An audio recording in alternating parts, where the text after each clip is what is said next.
कहानी उन आम घरों की है जहां खाने वाले तो कई, लेकिन कमाने वाला एक मर्द ही होता है। बावजूद इसके उससे उम्मीदें कम नहीं होती। देखिए जी, सामने वाले वर्मा जी कैसी अच्छी तरह से सफाई करते हैं छुट्टी वाले दिन अपने घर की, और एक आप हैं। अरे यार, उनके पास कार है, ऑफिस पास में है और हफ्ते में 2 दिन की छुट्टी होती है, तो फर्क तो पड़ता है ना। मेरी तो शादी ही गलत हो गई। अरे कोई मस्त लड़का मिलता, कमाता भी, घुमाता भी, घर के कामों में भी मदद करता, लेकिन नहीं जी, हमारे वाले को तो कमाने से फुर्सत ही नहीं, और कमाई भी ऐसी कि कोई जरूरत पूरी ही नहीं हो रही है। सुनील बेचारा शीना को देखकर सोचता है कि शीना सही कह रही है। देखने में सुंदर है, घर का सारा काम कर लेती है, उसे तो कोई भी अच्छा लड़का मिल सकता था। क्या सोच रहे हैं? भागने का इरादा तो नहीं है?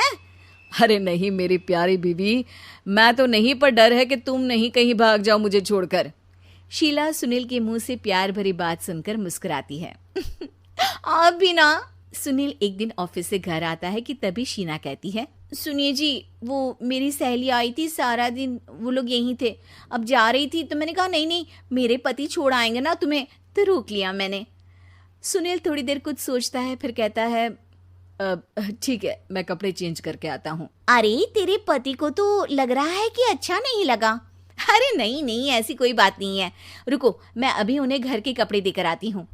शीना अंदर जाती है जहां सुनील पलंग पर लेटा होता है। अरे क्या मजाक है, वो कह रही है कि आपने मुंह बना लिया।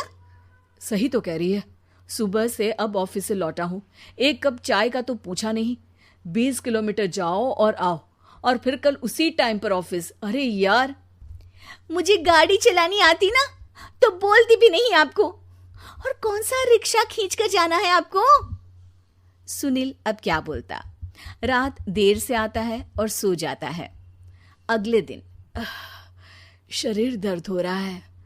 अरे तो मत जाओ ना ऑफिस, चलते हैं ना मार्केट घूमने, फिर पिक्चर देखेंगे और रात में खाना खाकर घर वापस। सुनील जब सारे दिन की थकान वाला शेड्यूल सुनता है तो वो सीधे सीधे ऑफिस के लिए तैयार हो जाता है। अब आए दिन शीना की डिमांड बढ़ती ही चली जाती है और सुनील उसको पूरा भी करता। लेकिन एक दिन, ए जी मेरा भाई आ रहा है, उसे 2 लाख रुपए की जरूरत है। हाँ तो मैं क्या करूं शीना, मेरे पास इतने रुपए नहीं है। हाँ हाँ पता है नहीं है, लेकिन किसी से लेकर तो दे सकते हो ना। अरे मैं किससे मांगू, मेरे तो जानने में भी कोई नहीं है जिसके पास इतनी बड़ी रकम हो। तभी वहां शीना का भाई शीनू आ जाता है। जीजा जी कैसे हैं आप? अब मैं ठीक हूँ शीनू, अचानक इतनी बड़ी रकम की जरूरत कैसे पड़ गई? अरे जीजा जी, वो बिजनेस शुरू किया ना, तो उसके लिए पैसे की जरूरत है। काफी हो चुका है, थोड़ा पैसा बचता है तो मैंने सोचा आपसे ले लूं। अब देखो, मेरे ऑफिस में कुछ लोग हैं जिनकी सेविंग अच्छी है, मैं उन लोगों से बात करके देखता हूँ। सुनील ऑफिस से किसी से पैसे लेकर शीना को दे देता है। शीना वो पैसा भाई को दे देती है 2 महीने बाद।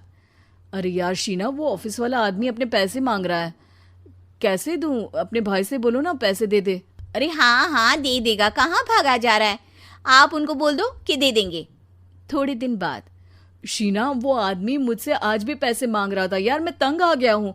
ऑफिस जाते ही सामने उसका चेहरा दिखता है, क्या बोलूं, बार बार पैसे मांगता है। अच्छा मैं शीनू को फ़ोन लगाती हूँ, बात करके देखती हूँ। शीना भाई को फ़ोन करती है लेकिन वो फ़ोन उठाता ही नहीं। लगता है भाई कहीं ऐसी जगह है जहाँ नेटवर्क की समस्या होगी। सुनील अगले दिन दोपहर को ही घर आ जाता है। उसका चेहरा उतरा और परेशान सा होता है। वो रोने लगता है। अरे क्या हुआ जी?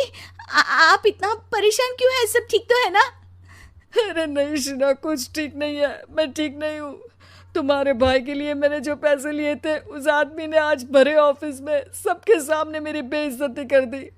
सबके सामने आज मैं कर्जदार बनकर खड़ा था। मैंने हर वो प्रयास किया घर चलाने के लिए जो मैं कर सकता था, लेकिन अब नहीं होगा। वो फिर रोने लगता है। अरे आप तो औरतों की तरह रो रहे हैं, मर्द हैं आप। क्यों, आदमी के सीने में दिल नहीं होता, या फिर वो इंसान नहीं मशीन होता है? अरे मैं थक चुका हूँ शीना, तुम समझती क्यों नहीं? मैं भी शारीरिक और मानसिक रूप से थकता हूँ, मैं भी आराम करना चाहता हूँ, सुकून चाहता हूँ। मैं अब कुछ नहीं कर सकता। कुछ नहीं। वो बैठ जाता है। शीना पति को हैरान परेशान देखकर चुप हो जाती है। अगले दिन, सुनिए, ये लीजिए 2 लाख रुपये, उस आदमी को दे दीजिए और बोल दीजिए कि आज के बाद किसी को पैसे के लिए बेइज्जत ना करे। सुनील पैसे देखकर राहत की सांस लेता है। अरे शीना, तुमने तो मेरा बहुत बड़ा काम कर दिया। अब मैं शान से ऑफिस जा सकता हूँ। लेकिन ये पैसे आए कहाँ से?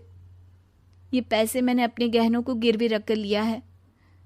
तुम ठीक रहो, निश्चिंत रहो, मैं बस यही चाहती हूँ। मुझे माफ़ करना, पर अब मैं समझ चुकी हूँ कि मर्द को भी दर्द होता है।